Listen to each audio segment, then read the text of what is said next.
तो बच्चों, हमने पिछली कक्षा में औ की मात्रा के बारे में पढ़ा और आज की कक्षा में हम अंग की मात्रा दैट मीन्स अनुस्वार के बारे में पढ़ेंगे। तो चलिए बच्चों, शुरू करते हैं।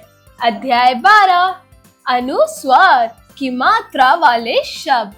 चित्रों को देखकर बताइए कौन है हम। तो बच्चों, यहाँ कुछ चित्र दिए गए हैं। उन चित्रों को ध्यान पूर्वक देखकर बताइए कि यह चित्र किस चीज का है। चलिए शुरू करते हैं। तो बच्चों, पहला चित्र किस चीज का है? वेरी गुड, अंडा।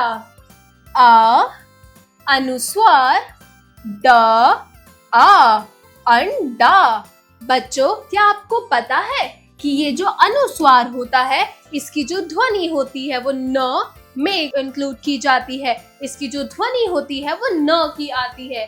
जैसे अंडा, प त अंग ग पतंग। अ अंग ग उ र अंगूर।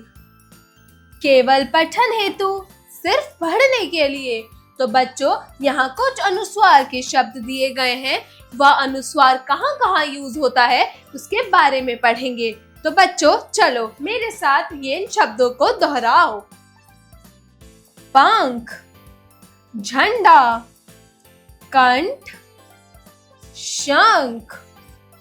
अंदर, जंगल, हंस, पंडा, पंजा, बंदर, मंगल, डंडा, बंदूक, लंगूर। श्रुतलेख, केवल लिखने के लिए। तो बच्चों, यहाँ पर कुछ अनुस्वार के शब्द दिए गए हैं जिनका हमें लिखकर अभ्यास करना है। तो चलो बच्चों, मेरे साथ इनका अभ्यास लिखकर करो। पहला है शंख, श अंग ख। शंख, प अंग ख आ पंखा। झुंड, ज उ न ड झुंड। नेक्स्ट इज म ग ल मंगल। नेक्स्ट इज झ क आ र झनकार। बच्चों, बाकी के शब्दों को आप अपनी किताब में लिखकर इनका प्रयास करेंगे। चलिए आगे बढ़ते हैं। तो बच्चों, यहाँ पर कुछ वाक्य अंग की बिंदु यानी अनुस्वार की मात्रा के दिए गए हैं। तो बच्चों, इन कहानी और इन वाक्यों को पढ़ के चलो पता करते हैं कि हम अनुस्वार का प्रयोग किन शब्दों में कर सकते हैं। तो चलो मेरे साथ दोहराओ। दिन निकल आया। यह कृष्ण भगवान का मंदिर है। मंदिर की चोटी पर केसरिया रंग का झंडा लहरा है। मंदिर के बगीचे में मोर घूम रहा है। मंदिर गंगा किनारे स्थित है। गंगा का पानी बहुत ठंडा है। संजय, मंगल और संगीता मंदिर में गए। तीनों ने मंदिर का घंटा बजाया, शंख बजाया। पंडित जी ने सबको अंगूर दिए। बाहर पेड़ पर लंगूर और बंदर बैठे थे। संजय और मंगलों ने बंदरों को अंगूर दिए। अंगूर लेकर बंदर पेड़ पर चढ़ गए।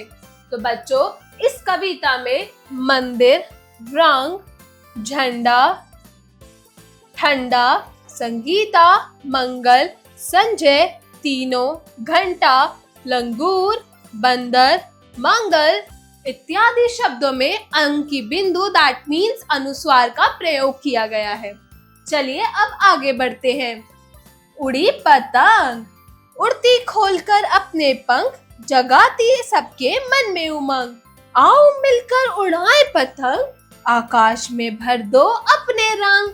तो बच्चों, इस कविता में पंख, उमंग, पतंग, दे, रंग इत्यादि शब्दों में अंग की बिंदु का प्रयोग दैट मीन्स अनुस्वार का प्रयोग किया गया है। आगे बढ़ते हैं, अभ्यास कार्य। तो बच्चों, जैसा कि अभी हमने अनुस्वार के बारे में पढ़ा कि अनुस्वार की जो ध्वनि होती है वो न की ध्वनि होती है, और अनुस्वार यानी अंकी बिंदु का प्रयोग हम किन किन शब्दों में कर सकते हैं, तो बच्चों अब हम उसका अभ्यास करेंगे। तो चलिए शुरू करते हैं। अभ्यास कार्य, जरा बोलिए। Speaking skills. प्रश्न 1, दिए गए शब्दों को बोलकर पढ़िए। तो चलो बच्चों, मेरे साथ इन शब्दों को दोहराओ। हुंकार, अहंकार, कंठ, मंदार, मंसूर। चलिए आगे बढ़ते हैं, जरा लिखिए। Writing skills. प्रश्न 2, सही विकल्प पर सही का चिन्ह लगाइए। तो बच्चों, यहाँ पर कुछ आपको क्वेश्चंस, कुछ प्रश्न दिए गए हैं और उनके 4 ऑप्शंस भी दिए गए हैं। आपको किसी एक सही ऑप्शन पर सही का निशान लगाना है।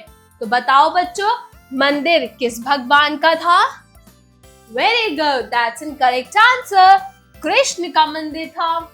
ख, मंदिर की चोटी पर किस रंग का झंडा लगा हुआ था? वेरी गुड, केसरिया। ग, पेड़ पर कौन बैठा था? लंगूर, शेर, बिल्ली या कौवा?